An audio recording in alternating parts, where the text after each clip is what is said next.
work. Well, people have asked me why I keep writing books in German. And actually, I have been asking myself why I write books in German until when I finally understood that when I came here, I was so much involved. I was so busy trying to get, recognition, be accepted, to have that sense of belonging, that I quite, thought that I did everything, to become someone like someone from here, someone who is from here. But the reality is that I am not. I'm not from here. So it takes you quite a long process to go through, finding your identity, finding out who you are. So I got to learn a language, and when I learned the language, it was like, this is the condition. These are the conditions that you were given, that you have to fulfill to belong.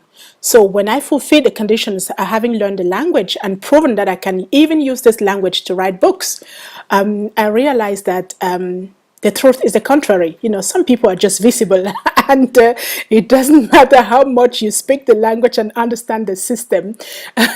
People will always tell you, and you will always see that you are different.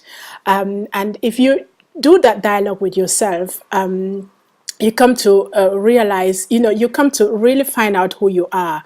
And my next book is going to be written in English. Mind you, my mother tongue is Bangwa.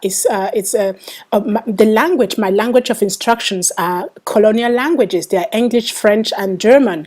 And that's what it is. So when you get back there, you realize that you have an existence that is based on foreign values. But I also learned to start appreciating my oral culture. I come from an oral culture in Cameroon where our history and culture and values were transmitted orally. And that oral culture has something very positive that we do not have in Europe. It's about people coming together and sharing. Grandparents transmitting information to their children and to their great-grandchildren.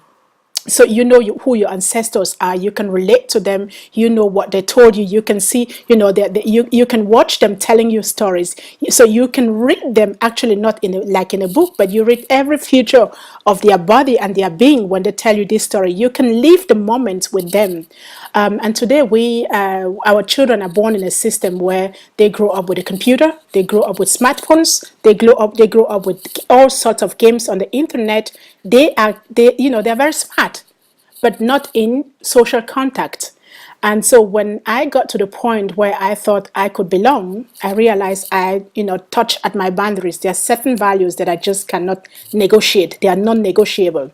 So I had to go back to my first colonial language, and this is why I'm doing my Fearlessly Ambitious book in English. And it has a double connotation.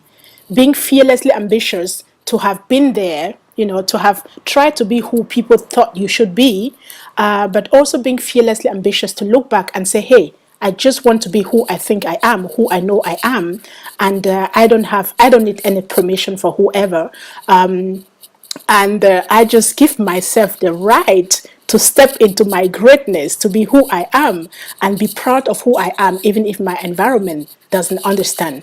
And you learn to understand that it's all about who I think I am and what I transmit, what I let my environment see and understand of me, and not that makes the difference, and not very much thinking about what they would think. And when you get to that point, you actually realize that you probably have been creating some images and expectations from your position, from your perspective, and from your way of doing things, from your way of trying to be who you think that people think you should be.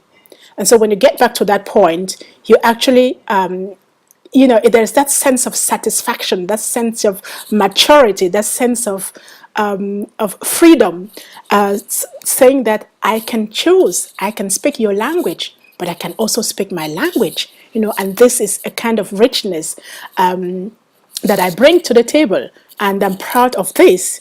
So this is why I'm doing the second book. There will be a series of speeches a series of trainings for people who want to think that way, people who have made the same journey like me and who are ready to step into their greatness and find out who they are and learn to celebrate who they are and not always fighting to be who people think that they should be. So it's a very exciting program for me. It's a very exciting journey that I needed 40 years. I'm 43. I needed to be 43. I needed to have stayed 19 years in Austria to come to that point in my life. And I'm very lucky and very happy that I'm there today, and will happily share some of the experiences of and help people to avoid some of the mistakes that I did, to take a quick step forward.